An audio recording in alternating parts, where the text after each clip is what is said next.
Calculate the average drift velocity of conduction electron. Conduction electron in a free electron in a copper wire of cross section 10 to the power minus 7 metre square. ये बेटा इसके area of cross section है।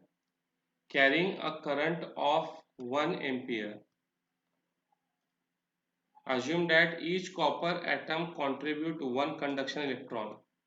यानी बेटा हर एक atom एक electron को contribute कर रहा है। जितने इलेक्ट्रॉन्स रहेंगे जितने एटम्स रहेंगे उतने क्या रहेंगे फ्री इलेक्ट्रॉन।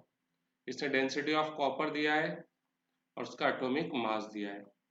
अब बेटा देखो हमको क्या पता है, हमको करंट पता है और वो क्या पूछ रहा है, ड्रिफ्ट वेलोसिटी। तो करंट और ड्रिफ्ट वेलोसिटी का हम लोग रिलेशन जानते हैं, I इक्वल ANEVD, जहाँ पे A क्या होती है बेटा area of cross section, N क्या होता number of free electrons per unit volume,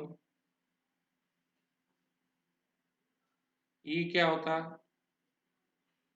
charge on electron और VD होती है हमारी ड्रिफ्ट वेलोसिटी। तो देखो यहाँ से VD हो जाएगा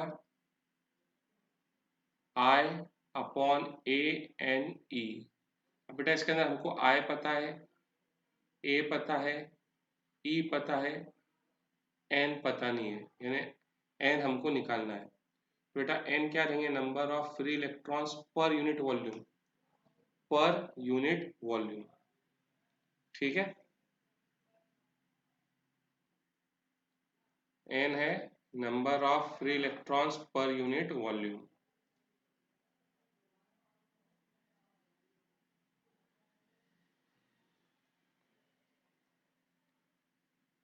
अब बेटा free number of free electrons per unit volume यानी यूनिट वॉल्यूम।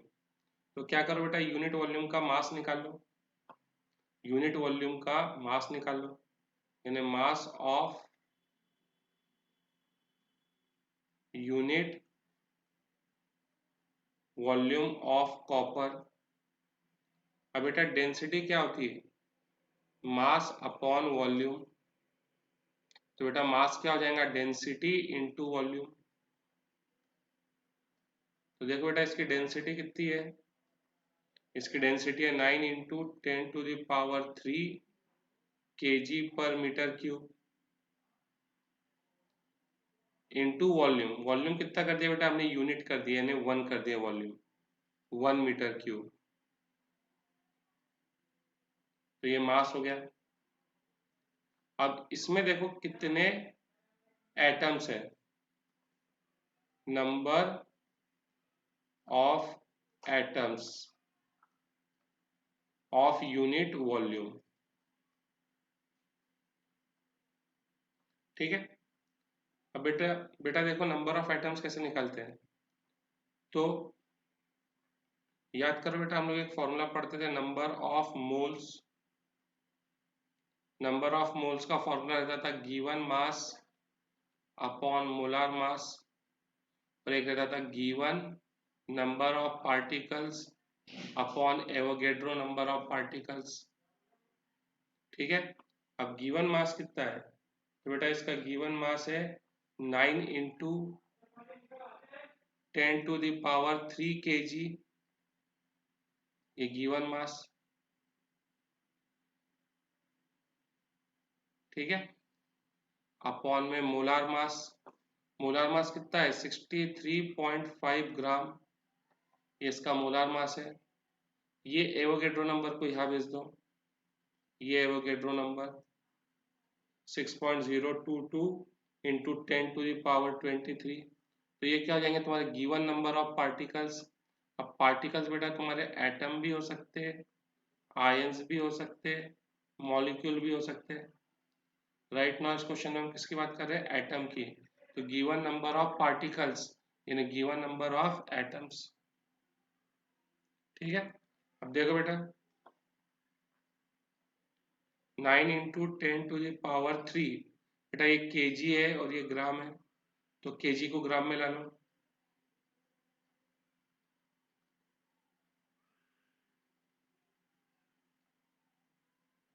अपॉन में 63.5, तो ये कैलकुलेशन हमारा आएगा बेटा 8.53 इंटू 10⁻28। इतने एटम्स है। ये क्या है बेटा? Number of atoms per unit volume. एक वॉल्यूम में इतने एटम है। तो बेटा हर एक एटम क्या देता है? एक एक फ्री इलेक्ट्रॉन देता है। तो अगर 2 एटम है तो 2 फ्री इलेक्ट्रॉन रहेंगे, और यदि इतने एटम्स है तो बेटा इतने क्या रहेंगे? फ्री इलेक्ट्रॉन्स रहेंगे।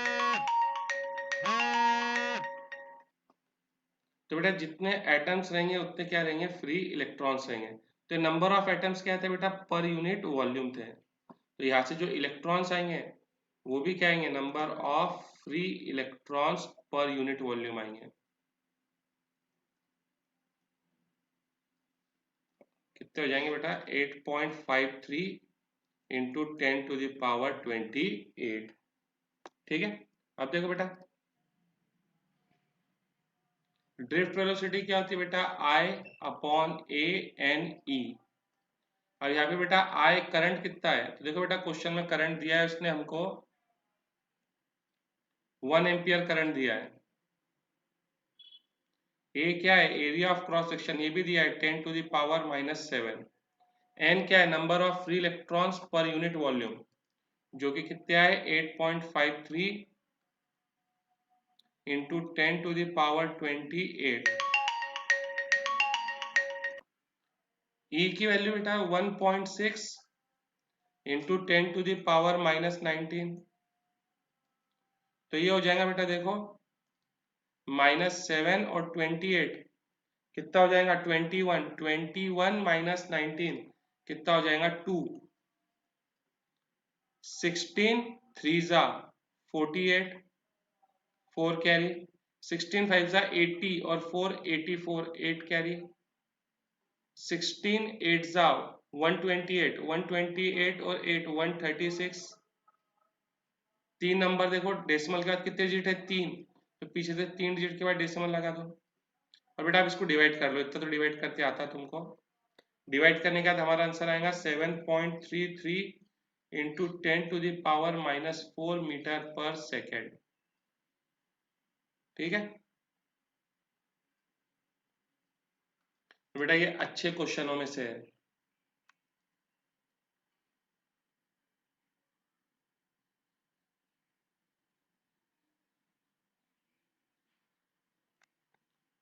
A wire of resistance 5 ohm is drawn so such that its length is increased to twice its original length। ये देखो बेटा ये हमारी एक वायर थी, इसकी लेंथ है L और एरिया ऑफ क्रॉस सेक्शन है A। और बेटा इसका रेजिस्टेंस कितना था? 5 ओम था। अब हमने इस वायर को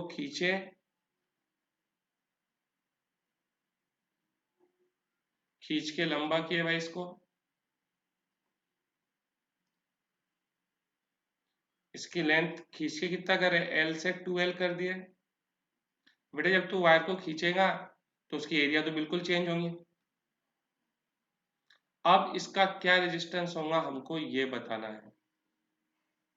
बेटा दोनों केस में क्या कंजर्व्ड है? वॉल्यूम। बेसिकली कंजर्व्ड क्या है? मास है। कंजर्व्ड तो मास है। देखो मैं कैसे बताता हूँ, जैसे यहाँ पे वायर सपोज m kg का वायर था, तो उसको खींच तो उसकी लेंथ एरिया चेंज होंगी लेकिन मास थोड़ा चेंज होगा। दोनों केस में तो मास क्या है? कंजर्व्ड है। यानी जितना मास यहाँ पे उतना ही मास ये वाले केस में। ठीक है। अब मास क्या होता है? Density into volume. Density into volume. इसका वॉल्यूम क्या आएगा? L इंटू ए। L इंटू ए। इसका मास क्या आएगा बेटा? डेंसिटी। डेंसिटी थोड़ा चेंज होंगी बेटा, डेंसिटी तो उतना ही रहेंगे, है क्या नहीं? मटेरियल को खींचने से उसकी डेंसिटी थोड़ा चेंज होती है। हाँ अब वॉल्यूम क्या हो गया? 2L इंटू ए डैश। 2L इंटू ए डैश। अब देखो रो एल क्या हो गया? कैंसल। तो यहां से आ गया बेटा ए डैश कितना आ गया? तो ए डैश आ गया बेटा A अपॉन 2। ठीक है बेटा। अब यहाँ का रेजिस्टेंस क्या रहेगा? बेटा यहाँ का रेजिस्टेंस रहेगा रो। अब बेटा कंफ्यूज मत होना यार। हाँ, ये रो यहाँ पे हमने किसके लिए यूज कर रहे थे? डेंसिटी के लिए। और ये जो रो है, रेजिस्टेंस के अंदर हम लोग जो रो यूज करते हैं, ये रो किसका रहता है बेटा? रेजिस्टिविटी का रहता है। कंफ्यूज मत होना। रो लेंथ कितनी है? एल। एरिया कितनी है? ए। और बेटा रेजिस्टेंस कितना है? 5 है। क्या क्लियर है? अब यहाँ पे देख बेटा, यहाँ का रेजिस्टेंस कितना है? R dash. यहाँ की रेजिस्टिविटी क्या रहेंगी? रो। अरे बेटा मैं कई बार बता चुका कि जो रेजिस्टिविटी है ना, वो डायमेंशन पे डिपेंड नहीं करती। तू 1 mm का कॉपर वायर ले या 10 किलोमीटर लंबा कॉपर वायर ले, 1 mm स्क्वायर का, 1 mm स्क्वायर क्रॉस सेक्शन का कॉपर वायर ले, या 1 मीटर स्क्वायर क्रॉस सेक्शन का कॉपर वायर ले, दोनों की रेजिस्टिविटी क्या रहेंगी? सेम। अलग क्या रहता है बेटा? रेजिस्टेंस। तो दोनों केस में रेजिस्टिविटी क्या रहेंगी बेटा? सेम रहेंगी। ठीक है? तो रेजिस्टिविटी काय पे डिपेंड करती है? नेचर ऑफ मटेरियल पे। अगर यहाँ पे ये मटेरियल कॉपर का था तो खींचने के बाद भी क्या रहेगा? कॉपर का ही रहेगा। दूसरा रेजिस्टिविटी काय पे डिपेंड करती है? टेम्परेचर पे। टेम्परेचर थोड़ा चेंज कर रहे हैं हम लोग, गरम गरम करके थोड़ा उसको कर रहे हैं। तो बेटा रेजिस्टिविटी दोनों केस में क्या रहेंगी? सेम। यहाँ पे लेंथ कितनी है? 2L। यहाँ पे लेंथ कितनी है? 2L है। और एरिया कितनी है? A dash. तो बेटा ये हो जाएगा R dash rho 2L upon A dash. A dash कितना है बेटा? a/2। अपॉन का पहुंच जाएगा ऊपर, तो ये कितना हो जाएगा? 2 2 जा 4 रो एल बाय ए। बेटा rho L by A, rho L by A की जगह हम लोग क्या लिख लेंगे? 5। रो एल बाय ए की जगह 5। तो बेटा इसका रेजिस्टेंस हो जाएगा 20 ओहम। क्या क्लियर है?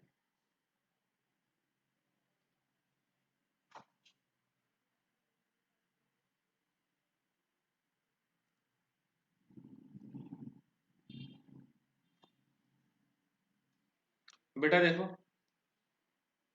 इलेक्ट्रिकल पावर सब जानते हैं बेटा। पावर क्या होता है? Rate of doing work. Electrical power क्या होता है बेटा? रेट ऑफ डूइंग वर्क, यानी work done upon time taken. अब बेटा देखो पोटेंशियल डिफरेंस क्या होती है? तो बेटा पोटेंशियल डिफरेंस होती है work done per unit charge. Potential difference यही होती है ना बेटा? तो यहाँ से वर्क डन क्या हो जाएगा? वर्क डन हो जाएगा potential difference multiply by charge.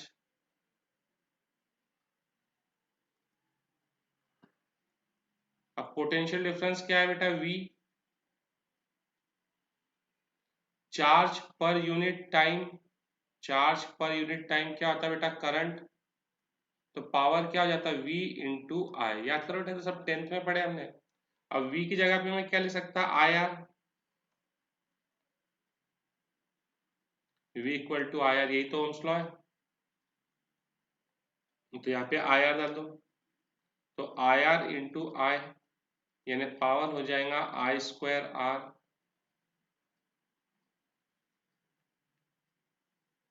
तो बेटा फिर यहाँ पे I की जगह पे V अपॉन R डाल दो, तो पावर हो जाएगा V² अपॉन R।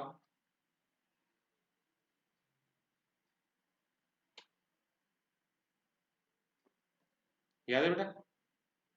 और बेटा इलेक्ट्रिकल एनर्जी क्या होती है? इलेक्ट्रिकल एनर्जी होती है बेटा इलेक्ट्रिकल पावर इनटू टाइम। ये जो वर्क है ना बेटा, यही तुम्हारी इलेक्ट्रिकल एनर्जी कहलाती है। Electrical power into time. ठीक है? तो देखो बेटा अब क्वेश्चन क्या था? A current of 5 ampere flows through an electric press of resistance 11 ohm। बेटा यहाँ पे रेजिस्टेंस कितना है? 11 ओहम है। करंट कितना है? 5 एम्पियर है। Calculate the electrical energy consumed by the press in 5 minute. Time कितना है बेटा? 5 मिनट है। तो इसको हम लोग सेकंड में कन्वर्ट कर लेते हैं, यानी 300 सेकंड। अब देखो बेटा इलेक्ट्रिकल एनर्जी क्या रहती है? इलेक्ट्रिकल एनर्जी रहती है electrical power into time. Electrical power के तुम्हारे पास कितने फॉर्मूले हैं? 3। अब कौन सा यूज करूँ? तो मेरे को पता क्या है भाई? मेरे को I और R पता है, तो वो फॉर्मूला जिसमें I और R इस्तेमाल होता है। तो मैं इलेक्ट्रिकल पावर के लिए इस्तेमाल कर लूंगा I²R इंटू टाइम। I कितना है 5, 5 का स्क्वायर 25, R कितना है 11 और T कितना है 300। तो ये हो जाएगा तुम्हारा 25 3 ज़ा 75, 11 0 ज़ा 0, 11 0 ज़ा 0, 11 5 ज़ा 55, 11 7 ज़ा 77, 77 और 5 कितना हो जाएगा 82। ठीक है, तो हम इसको चाहो तो ऐसे भी लिख सकते हैं 82.5 किलो जूल। किलो का मतलब 10⁻³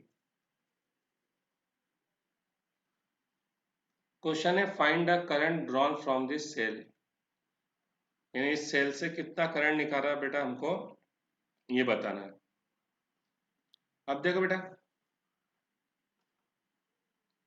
इसकी पोटेंशियल को हम लोग क्या मान लेते हैं बेटा, जीरो। क्या मान लेते हैं, जीरो। और इसकी पोटेंशियल को बेटा हम लोग क्या मान लेते हैं, जो जितने वोल्ट की बैटरी है 1 वोल्ट। तो बेटा देखो इससे कौन कौन कनेक्टेड है, तो बेटा इससे ए और डी कनेक्टेड है। यानी ए की पोटेंशियल कितनी हो जाएंगी 1 वोल्ट, डी की पोटेंशियल कितनी हो जाएंगी 1 वोल्ट, और बेटा इस पॉइंट की पोटेंशियल कितनी रहेंगी वीओ। यानी देख बेटा, ये ऐसा एक रजिस्टर लगा है, ठीक है, इसकी पोटेंशियल कितनी है ओ, ये कौन सा पॉइंट है ए, ठीक है, इसकी ये ओ पॉइंट है, इसकी पोटेंशियल वीओ है, इसकी पोटेंशियल 1 वोल्ट है। पोटेंशियल डिफरेंस कितना है 1 माइनस वी नॉट है क्या नहीं। अब वैसे बेटा डी को देखो, ये डी है, डी की पोटेंशियल कितनी है 1 और ओ की पोटेंशियल कितनी है वी नॉट। तो इनका डिफरेंस कितना हो गया 1 माइनस वी नॉट। यानी बेटा ये रजिस्टर के अक्रॉस पोटेंशियल डिफरेंस कितनी है 1 माइनस वी नॉट, इस रजिस्टर के अक्रॉस पोटेंशियल डिफरेंस कितनी है 1 माइनस वी नॉट। यानी दोनों के अक्रॉस पोटेंशियल डिफरेंस क्या है, सेम है। सेम है तो बेटा ये दोनों काय में है, पैरेलल में है। ये दोनों काय में है, पैरेलल में है। ठीक है, अब देख उसी तरीके से देख बेटा, जैसे हमने ये रजिस्टर को पार कर, रजिस्टर को पार करने से पोटेंशियल क्या होती है, कम हो जाती है। तो कुछ कम होके कितनी हो गई, एक्स हो गई, चल एक्स हो गई, तो इसकी भी एक्स रहेंगी, इस पॉइंट की भी एक्स रहेंगी, इस पॉइंट की भी एक्स रहेंगी, और बेटा बी इससे कनेक्टेड है तो बी की भी एक्स हो जाएंगी और सी की भी एक्स हो जाएंगी। ठीक है, अब देख बेटा ये बी ओ, यहाँ एक रजिस्टर, इसकी पोटेंशियल डिफरेंस वी नॉट, इसकी पोटेंशियल डिफरेंस, इसकी पोटेंशियल x, तो बेटा दोनों की पोटेंशियल डिफरेंस कितनी हो गई x माइनस वी नॉट। उसी तरीके से देखो ये c, c की पोटेंशियल x, o की पोटेंशियल वी नॉट, दोनों का difference x minus V naught. तो बेटा इसके अक्रॉस पोटेंशियल डिफरेंस और इसके अक्रॉस पोटेंशियल डिफरेंस क्या है, सेम है। यानी बेटा ये दोनों रजिस्टर भी क्या है, पैरेलल में है। ठीक है, तो देख बेटा अब इन दोनों का इक्विवेलेंट कैसा आएगा, तो बेटा मैंने दो रजिस्टर के लिए तुमको बताया था कि उनका इक्विवेलेंट कैसा निकालते हैं। तो इनका इक्विवेलेंट आर ए डी, यानी ये रजिस्टरों का इक्विवेलेंट, दोनों कितने बेटा एक एक ओम। याद करो मैंने तुमको बताया था बेटा कि ऊपर दोनों को क्या करो मल्टीप्लाई, नीचे दोनों को क्या करो प्लस करो, तो कितना हो जाएगा 1/2। यानी बेटा इन दोनों को हटाकर हम एक रजिस्टर लगा लेते, कितना कितना बेटा, हाफ ओम का। ठीक है, तो देखो मैंने दोनों को हटाया बेटा, देखो ये ऐसा ऊपर वाले ये एक ओम को कुछ नहीं किया, नीचे वाले एक ओम को कुछ नहीं किया। ये देखो ये रजिस्टर को हटाया, इनका इक्विवेलेंट कितना आया था, हाफ, हाफ लगा दिया बेटा। किसकी किसके बीच में था बेटा, ओ और बेटा ए और डी के बीच में। तो देखो ये ओ और ये बेटा ए और डी के बीच में, ये देखो। ठीक उसी तरीके से बेटा इनका भी इक्विवेलेंट कितना आएगा, हाफ। तो इनको भी दोनों को हटा देता और एक हाफ लगा देता बी और सी के बीच में। क्या बेटा क्लियर है, नीचे का डायग्राम कंप्लीट कर देता।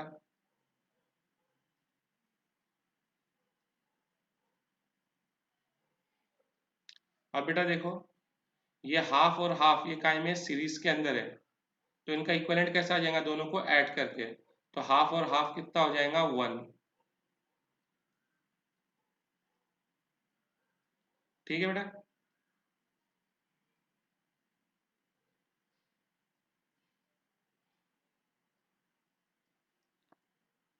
अब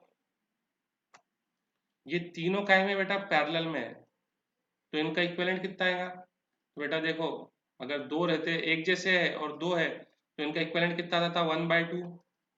तीन एक जैसे है तो इनका इक्विवेलेंट कितना आएगा? 1/3। ठीक है, इनका इक्विवेलेंट 1/3।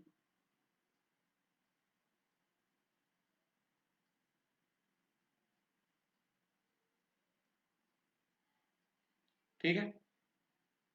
अब बेटा ये 1/3 ओहम और ये 2/3 ओहम, ये दोनों काय में सीरीज में है, तो इनका इक्विवेलेंट कैसा आएगा? दोनों को ऐड कर दो, तो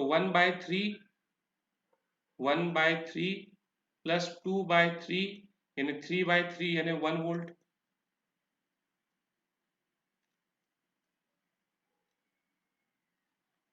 ठीक है, 1 ओहम। अब क्या बेटा, ये तुम्हारा इक्विवेलेंट रेजिस्टेंस आ गया। अब यहाँ पे ओम्स लॉ लगा लो। ओम्स लॉ क्या बोलता है? V इक्वल I R, यानी करंट आ जाएगा 1 एम्पियर।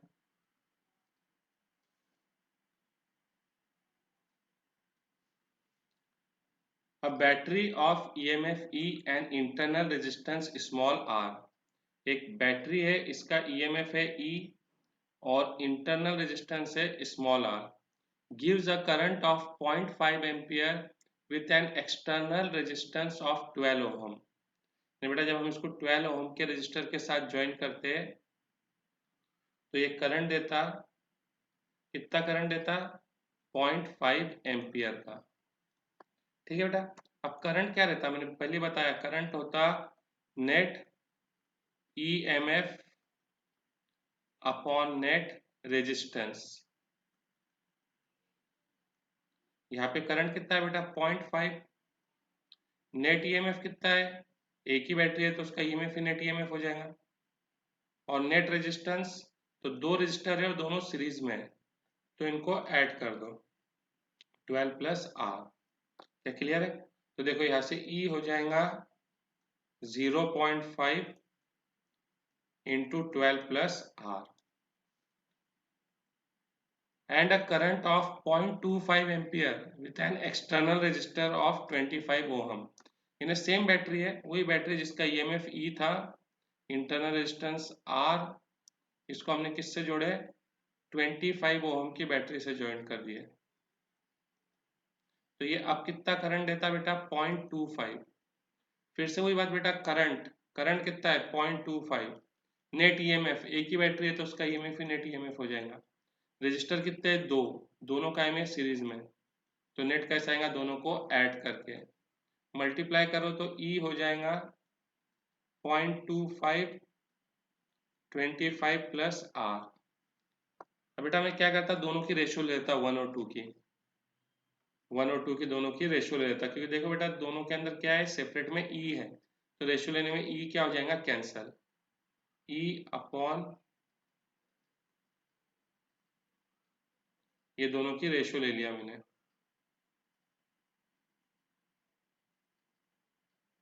E कैंसल, 1 और 2 क्रॉस मल्टीप्लाई, तो ये हो जाएगा 25 प्लस R, और ये हो जाएगा 2 इंटू 12 प्लस R, यानी 25 plus R equal 24 plus 2R, R 1, यानी R कितना आ गया बेटा? 1 ओहम। ठीक है, इसको 1 में पुट अप कर लेते हैं, put in 1, 0.5 12 plus R, R की जगह पे 1, 12 प्लस 1 13, तो ये हो जाएगा 6.5 वोल्ट। क्या क्लियर है?